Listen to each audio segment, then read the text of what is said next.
More. Israel Adesanya loses to Alex Pereira via fifth-round TKO. An upset by the guy from Brazil. How about Alex Pereira? All three judges had Adesanya up 3-1 going into the fifth in his fourth UFC fight. Pereira, the middleweight champ. Get some instant analysis. Welcome in CBS Sports combat analyst and co-host of the award-winning Morning Combat, Brian Campbell. Start with the main event. I mean, what the heck just happened? Alex Pereira wins the middleweight title, defeats Israel Adesanya via fifth-round TKO. What's your reaction to what we just witnessed?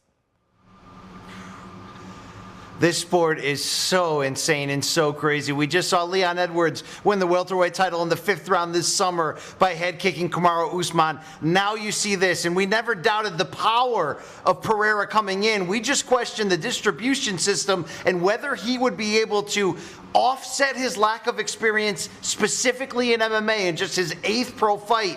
And particularly in the late rounds. Well, in the 4th round, he looked to be tired. He looked to be giving that round away. But in the 5th round, Alex Pereira proved that the fight's not over until it's over. He carried his power late. He was able to execute it. And if you look at one flaw, one major reason why things ended up going south for the champion, Adesanya, he stayed far too long in the pocket on this night in an area where he can be hit, using good head movement and defense. But it only takes one shot to turn your fortunes in mixed martial arts. And even though Adesanya is known for his recuperative skills and his great chin, this is a different type of puncher, a middleweight who's larger than him, a middleweight who proved in the 5th round of a championship bout, just his 4th UFC fight, he was able to keep his poise and he was able to keep his power late. And with Adesanya standing too close, maybe to offset that recent complaint from the fans that he's a little bit too safe. He was anything but safe in this one.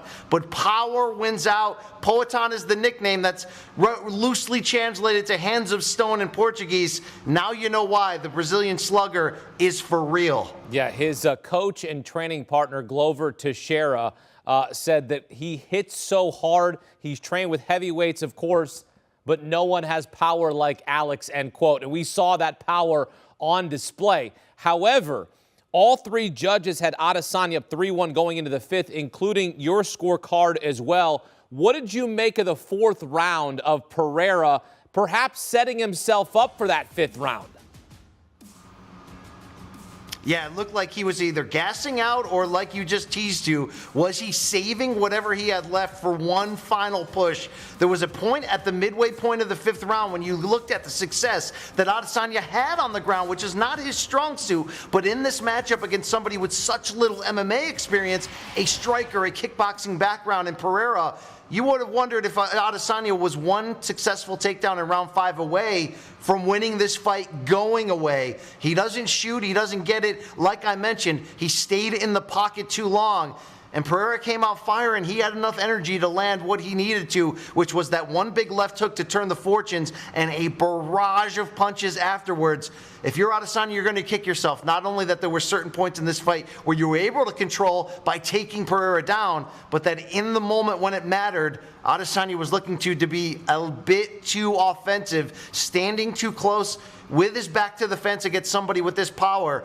This was in some ways an unforced error late for a guy who had built that 3-1 lead and, not being known as a wrestler, was able to use that to his advantage in this one. A tough night at the office for Adesanya, who showed that bravery, but you got to fight all 25 minutes. And maybe Adesanya thought coming out so offensive he would try to get Pereira before he can get him, but I have to believe that even the champion was surprised that with that little experience, but maybe with that training that he put in training camp with Glover Teixeira, who will once again fight for that light heavyweight title soon, he was exactly, meaning Pereira, where he needed to be. That poise, that patience, and boy, that power. Yeah, Israel Adesanya had been undefeated at middleweight, and now it's Alex Pereira who remains undefeated against Adesanya. 2 wins, kickboxing, now 1 in a middleweight championship. Do they run it back, BC? You very much could. Would Adesanya have the respect as a champion who made 5 successful defenses where he could get that? Absolutely. But let's also not forget former champion Robert Whittaker is as good of a fighter as the UFC has, who's currently not a champion. Yes, he fought twice and lost to Israel Adesanya, although that second fight, the rematch, very close and could have gone either way. Could Robert Whittaker cut this line that's in the title picture? We'll have to see. But for right now, Whittaker's got a fight coming up. You could very well see Adesanya versus Pereira again. Why? Because the rivalry is so intense. For a rivalry in which one guy has won 3 times, twice in kickboxing for Pereira, and now one for the middleweight title in the UFC at the highest level of MMA. Could you sell a 4th one? Absolutely. Pereira was losing this fight, down 3-1 on all the scorecards in the final round, yet pulled it out. I'd love to see a second time around whether Adesanya would go against the public's cry for more offense and for him to be more aggressive and maybe try to play it a little safer the second time around. Let's see if he gets that chance. Instant success for Alex Pereira, wins the middleweight title in his 4th UFC fight. This is the chaos. He wins the middleweight title in his 4th UFC fight. The chaos is what we love. The chaos is what we love to watch and what we get to witness. And we also saw some chaos in the co-main event. Zhang Weili takes back the strawweight title as she defeats Carla Esparza via 2nd-round rear naked choke, regains her strawweight title that she lost to Rose Namajunas last year, had a win in between there against Joanna Jędrzejczyk. But BC, what kind of statement did Weili make on Saturday night?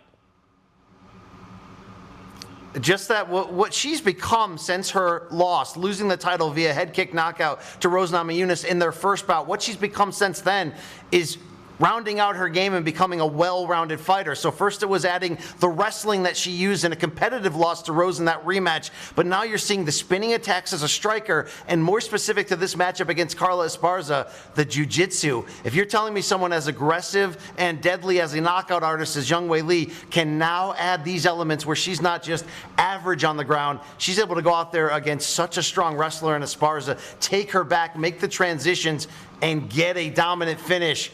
Look out. Weili is back. She's back in a big way. She's the champion once again. I don't know if the UFC is going to do it next, but a 3rd fight potentially against former 2-time champion Rose Namajunas in some weird way could crown the greatest in this division's history, because Weili Zhang's name has to be in that. She won the title before. She lost it in devastating fashion, but she has crawled back in her early 30s to find out how great she can be. Right now, she's the best strawweight in the world.